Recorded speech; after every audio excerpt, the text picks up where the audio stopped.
अस्सलामुअलैकुम। आज का हमारा टॉपिक है pelvic inflammatory disease PID. Definition: PID, pelvic inflammatory disease, is an infection of female reproductive organ that may involve the fallopian tubes, ovaries, uterus और peritoneum. यानी कि ये इन्फेक्शन है जो कि होता है फीमेल रिप्रोडक्टिव ऑर्गन में। उसमें फेलोपियन ट्यूब्स आते हैं, ओवरीज आते हैं, यूट्रस आता है एंड पेरिटोनियम। और ये प्रिवेंटेबल है। It is primary preventable cause of infertility in women. और ये प्रिवेंटेबल काज है किस चीज़ का? इनफर्टिलिटी का, वुमेन के अंदर। से फीमेल की रिप्रोडक्टिव ऑर्गन्स में ovary, uterus, fallopian tube, cervix, vagina, myometrium, endometrium, broad ligaments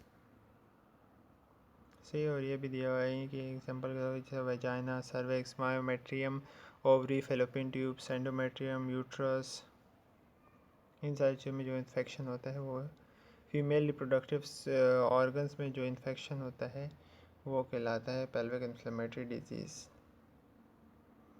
aetiology क्या है इसकी? Causative agents include N gonorrhoeae, C trachomatis, gram negative bacteria, streptococci, cervical infection, STDs, sexually transmitted diseases, sexually active teenagers या predisposing factors include multiple sex partners अगर हों, early onset of sexual activities, use of IUDs, intrauterine device अगर इस्तेमाल करते हो, या caesarean sections अगर हुआ हो।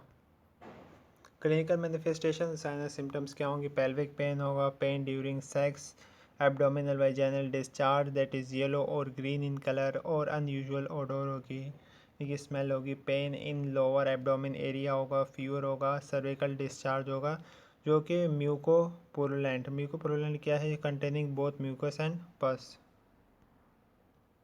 सर्विकल मोशन टेंडरनेस होगी, इरेगुलर ब्लीडिंग होगी, GI सिम्टम्स होंगे, नोजिया, वॉमिटिंग, एक्यूट एब्डोमिन मतलब सडन सिवियर एब्डोमिनल पेन होगा। यूरिनरी सिम्टम्स में डिसयूरिया यानी कि पेनफुल यूरिनेशन एंड फ्रीक्वेंसी नहीं रहेगी। डायग्नोस्टिक इवैल्यूएशन में हम लोग कल्चर टेस्ट करवाएंगे, USG, अल्ट्रासाउंड, एंडोमेट्रियल बायोप्सी करवाएंगे। इसका बायोप्सी कैसे डाल के एंडोमेट्रियम में, तो उसको क्या? Endometrial biopsy. CBC complete blood count, laparoscopy करवाएंगे, एंडो सर्विकल DNA टेस्टिंग करेंगे। लेप्रोस्कोपिक इस तरह का की जाए, लेप्रोस्कोपिक यानी कि देखा जाता है। कॉम्प्लिकेशंस क्या क्या आ सकते हैं? एप्सिस हो सकता है, एप्सिस रप्चर कर सकते हैं, यानी कि एप्सिस क्या है? यानी कि जिसमें पस भरी हो वो रप्चर हो सकता है। और सेप्सिस क्या होता है? Is a serious infection that causes your immune system to attack your body. ये एक सीरियस इन्फेक्शन है कि जिसमें हमारी बॉडी का जो इम्यून सिस्टम वो हमारी बॉडी के सेल्स को डैमेज कर रहा होता है, यानी हमारी बॉडी को ही अटैक कर रहा होता है। या इनफर्टिलिटी हो सकती है।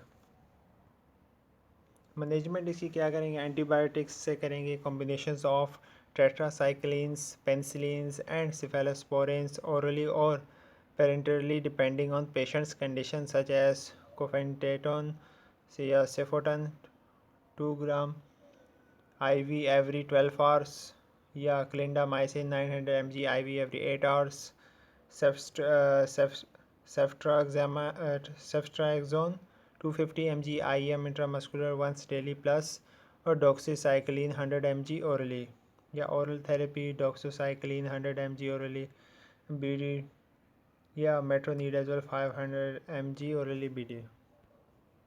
नर्सिंग डायग्नोसिस क्या बनेगी इसकी? Acute pain related to pelvic inflammation and infection. Second, deficient fluid volume related to fever and decreased oral intake. 3, risk for infection related to disease processes. Patient को हेल्थ एजुकेशन क्या करें? Encourage compliances with antibiotic therapy for full length of perceptions, educate about safer sexual practice, advise testing and possible treatment for all sexual partners within past 60 days.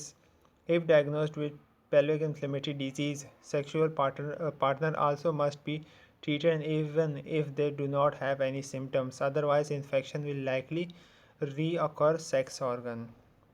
सही है, नहीं कि जिसके साथ आपने पेल्विक इन्फ्लेमेटरी डिजीज़ उसको हुआ और उसके सेक्सुअल पार्टनर को भी ट्रीटमेंट करवानी पड़ेगी, ऐसा ना हो कि उसमें फिर इन्फेक्शन दोबारा कॉज हो जाए। अवॉइड मल्टीपल सेक्स पार्टनर से अवॉइड करना चाहिए। Use barrier methods of birth controlling. Avoid IUDs यानी कि इंट्रायूट्राइन डिवाइसेस इस्तेमाल करने से अवॉइड करना चाहिए। If have multiple sexual partner, या अगर मल्टीपल सेक्सुअल पार्टनर हैं, regular gynaecologic checkup and screening, यानी कि रेगुलर गायनेकोलॉजिक चेकअप करवाना चाहिए और स्क्रीनिंग करवानी चाहिए। Thank you, hope you like it.